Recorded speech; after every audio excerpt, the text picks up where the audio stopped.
YouTube video ആണ്. നമ്മൾ release ചെയ്യുമെന്ന് അറിയില്ല. അതൊക്കെ എഡിറ്റ് കഴിഞ്ഞിട്ട് അറിയാൻ പറ്റുള്ളൂ. റിലീസ് ചെയ്യും. എഡിറ്റ്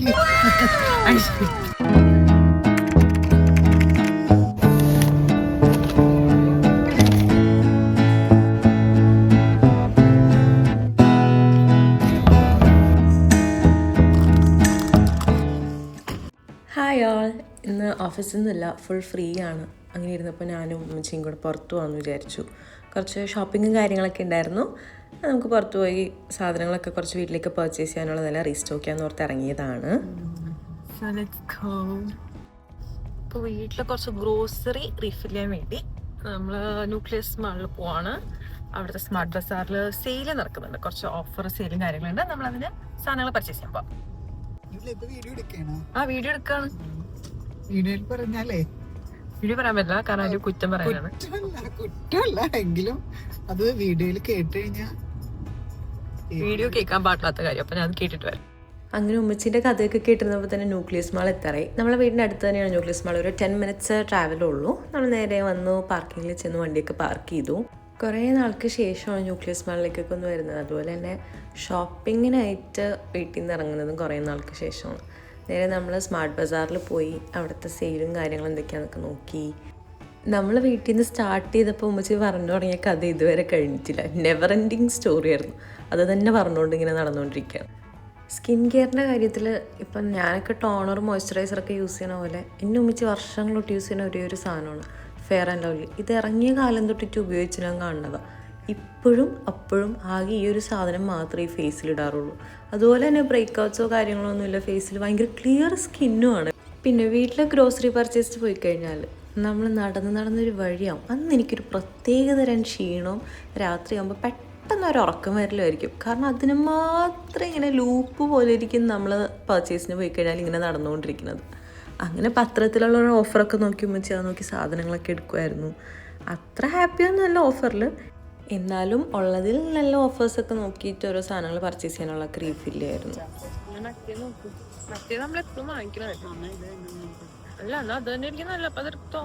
മുരളീൻ്റെ മിൽക്ക് എപ്പോഴും നമ്മൾ വീട്ടിൽ വാങ്ങിക്കുന്ന പ്രൊഡക്റ്റാണ്. അപ്പോൾ ഇപ്രാവശ്യം അതിൻ്റെ ഗീ യൂസ് ചെയ്ത് നോക്കാമെന്ന് പറഞ്ഞിച്ച് അത് എന്നെ കൊണ്ട് എടുപ്പിച്ചു. പിന്നെ നമ്മൾ കയറിയത് ഫ്രൂട്ട്സും പച്ചക്കറി. അവിടെ കയറി കഴിഞ്ഞാൽ പിന്നെ സാധനം എടുക്കുക, വെയിറ്റ് നോക്കുക, ഇത് തന്നെയായിരിക്കും.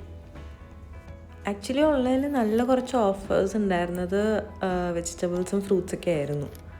ഉമ്മച്ചി സാധനങ്ങൾ എടുക്കുന്നതിൻ്റെ പുറമേ കൂടെ ഒരു ഉന്തിനൊരു തള്ള് എന്ന് പറയണ പോലെ അതിൻ്റെ പുറമെ ഞാനും എനിക്ക് വേണ്ടതെന്നും പറഞ്ഞ് കുറേ വെജിറ്റബിൾസും കാര്യങ്ങളും ഞാനും എടുത്തു വെച്ച്.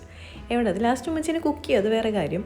പിന്നെ നമുക്ക് ഈ സൺഡേ ആകുമ്പോഴത്തേക്കും വീട്ടിൽ എല്ലാ പച്ചക്കറിയൊക്കെ അരിഞ്ഞ് ഒരാഴ്ചത്തേക്കുള്ളത് ലൈക്ക് സിപ്പ് ലോക്കിലിട്ട് ഫ്രിഡ്ജിൽ വയ്ക്കുന്നൊരു പരിപാടിയുണ്ട്. അപ്പോൾ അതുകൊണ്ട് സൺഡേയോടുകൂടി നമ്മൾ പച്ചക്കറി പരിപാടികളെല്ലാം തീരും. അങ്ങനെ നമ്മൾ ഷോപ്പിംഗ് കഴിഞ്ഞു, ബില്ലിംഗ് ഒക്കെ ചെയ്ത് പുറത്തിറങ്ങി. ഞാനപ്പോൾ ചുമ്മാ ചോദിച്ചു, ഷോപ്പിംഗ് എക്സ്പീരിയൻസ് എങ്ങനെ ഉണ്ടായിരുന്നു?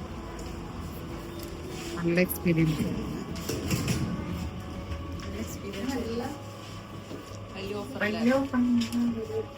എഫക്ട് ചെയ്തില്ലല്ലേ?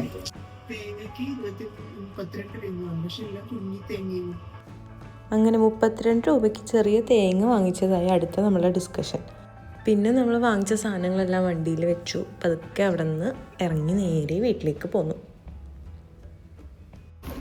ആ സ്നാക്സ് എടുക്കോ, ഇത് വണ്ടിയിൽ കഴിച്ചു നോക്കാം. Try this.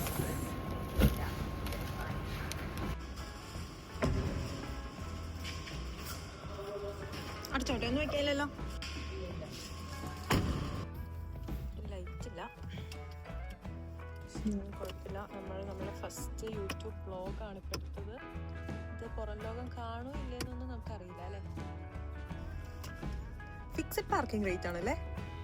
പക്ഷേ സ്മാർട്ട് ബസാറിൽ കയറണമെങ്കിൽ റീഫണ്ട് ചെയ്യൂലേ? സ്മാർട്ട് ബസാറിലെ ബില്ലിൽ ഇവിടുത്തെ പാർക്കിംഗ് ഫീ അവർ റീഇംബേഴ്സ് ചെയ്യും. സ്നാക്സ് കൊടുത്തു നോക്കാം.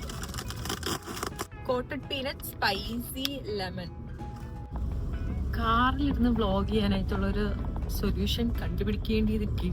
എല്ലാവരും എനിക്ക് തോന്നുന്ന ഫോൺ വയ്ക്കുന്ന സ്റ്റാൻഡില്ലേ അതിൽ തന്നെ ഇരിക്കും. ചില സജഷൻ പ്രകാരം നമ്മളത് വാങ്ങിക്കുന്നതായിരിക്കും. എനിക്കിങ്ങനെ തോന്നുന്നത്. ഏതാ വേണ്ടേ? ഗ്രീൻ പീസിന്റെ ഏതാ വേണ്ടേ? സ്പൈസി വേണോ? പിടിക്കണം. ഗോപ്രോ ഒക്കെ അറിയാം, വാങ്ങിച്ചു തരും ഒരെണ്ണം. അതാകുമ്പോ ഇങ്ങനെ ഗോപ്രോയിലാകുമ്പോ ഇങ്ങനെ പിടിച്ചാൽ മതിയല്ലോ, ഈസി അല്ലേ. ഫോൺ പൊട്ടിയാൽ ഇതായിരിക്കും നമ്മളുടെ ആദ്യത്തെ അവസാനത്തെ വ്ളോഗ്. ഒട്ടുമല്ല. വീട് ഇപ്പൊ എത്താറായി. നമ്മള് വീടിന്റെ തൊട്ടടുത്താണ് ന്യൂക്ലിയസ് മാൾ. അവിടെ എത്തുന്നതിന് മുന്നേ ഇത് കഴിക്കുമെന്നാണ് എന്റെ മിസ്റ്റേക്ക്.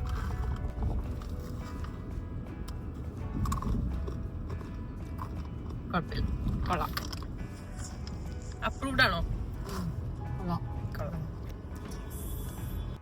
നമുക്കിനി ഓണിയൻ ആൻഡ് ഗാർലിക് ട്രൈ ചെയ്യാം. ഫോൺ ഇരിക്കുന്നില്ല, അതാണ് ഒരു പ്രശ്നം. ഭയങ്കര ഒരു ബുദ്ധിമുട്ടായി മാറിയേക്കാണ് ലൈഫിൽ. ഒരു വല്ലാത്തൊരു സ്റ്റാൻഡ് വാങ്ങിച്ചാൽ തീരുന്ന പ്രശ്നമല്ലേ ഉള്ളൂ. സ്റ്റാൻഡ് വാങ്ങിച്ചാൽ തീരുന്നൊരു വളരെ ചെറിയൊരു പ്രശ്നമാണത് എന്നാണ് ഷൈമ അഡ്രസ് ചെയ്തിരിക്കുന്നത്. കാരണം നമ്മളിപ്പോ ആദ്യമായിട്ടാണല്ലോ വണ്ടിയിൽ ഇങ്ങനെ വ്ളോഗ് എടുക്കുന്നത്. നമ്മള് ഫസ്റ്റ് വ്ളോഗാണ്. പീനട്ട് ആയിക്കോട്ടെ.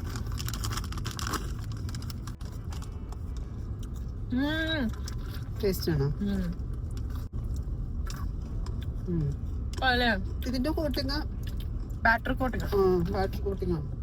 മുമ്പ് നമ്മളെവിടെന്നോ ഈ ഇങ്ങനത്തെ കോട്ടിങ് ഉള്ള ഹൽദിറാംസിന് ഇങ്ങനെ സ്വീറ്റ് ആയിട്ടുള്ള കോട്ടിങ് ഉള്ള നമ്മള് വാങ്ങിക്കുമായിരുന്നത് മുമ്പ് എവിടെ നിന്നായിരുന്നു? വനിതാ ഐസില്.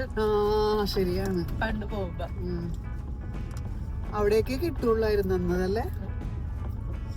പണ്ട് വനിതാ ഐസ് ഫെസ്റ്റിന് പോകുമ്പോഴത്തേക്കും ഇത് കിട്ടുമായിരുന്നു. നമ്മളെപ്പോഴും വാങ്ങിക്കുമായിരുന്നു. അതിനകത്ത് ഈ ഇതുപോലത്തെ കോട്ടിങ്, പക്ഷെ അത് സ്വീറ്റ് ആയിരിക്കും. ഇതൊക്കെ കഴിച്ചോണ്ട് തന്നെ നമ്മൾ വീടെത്തി. പെട്ടെന്ന് വീടെത്തിപ്പോയി. നമ്മൾ വ്ളോഗ് അവസാനിപ്പിക്കുവാണ്. അപ്പൊ എഡിറ്റ് ചെയ്താൽ നമ്മൾ ഈ വ്ളോഗ് ഇറക്കും, ഇല്ലെങ്കിൽ ഇത് പുറം ലോകം പോലും കാണാതെ എഡിറ്റ് ചെയ്തിറക്കും. ഓക്കെ, നമുക്ക് എഡിറ്റ് ചെയ്തിറക്കാം. അപ്പൊ ശരി, ബൈ.